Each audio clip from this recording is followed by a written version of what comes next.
So next topic is basic properties of electric charge. So first property is additivity. So electric charge is a scalar quantity, only magnitude, given by magnitude, no direction. So they are added according to the rules of algebra. Suppose there is a 5 coulomb charge is there plus 5 coulomb and minus 4 coulomb charge is there. So net charge will be plus 1 coulomb. So they follow the rules of algebra. So this is additivity property. Second concept is quantization. Quantization means the charge on an object is always an integer multiple of a charge of an charge on one electron.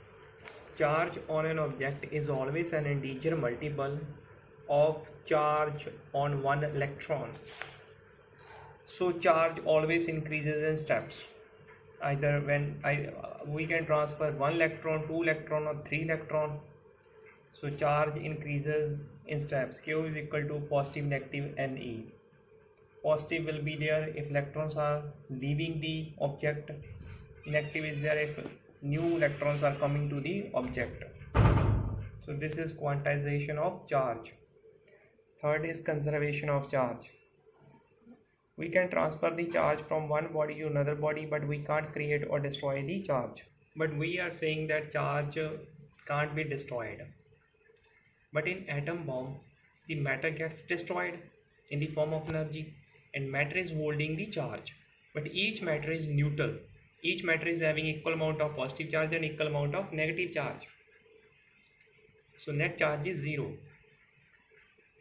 When in an atom bomb, a positively charged particle whose name is positron, it will collide with the electron, and when they collide they both get destroyed and their mass is converted into energy of the bomb. So the charges are being destroyed, but they are destroyed in pairs. One positively charged particle combined with a negatively charged particle, and they both are getting destroyed. So what is being produced? Gamma rays are being produced. These are the symbol of gamma plus gamma.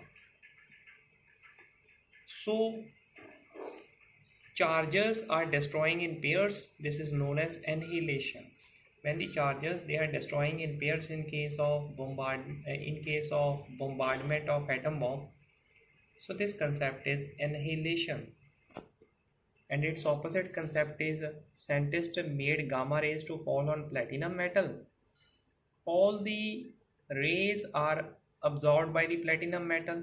That means a mass has been created on the platinum metal, but that mass is again that the mass that is formed on the platinum metal will get formed by the pairs, means a pair of electron and positron will get formed in the form of mass.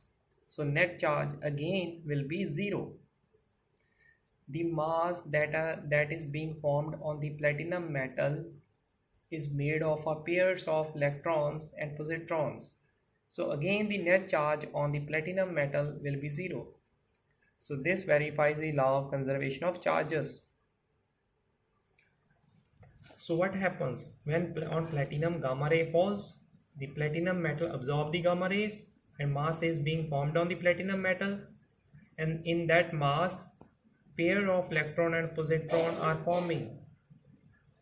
Net charge on the newly formed mass of platinum will be 0. Electron plus platinum. This is known as pair production. It is opposite to annihilation. You now know the concept of annihilation, can be asked in an exam, and you now know the concept of pair production.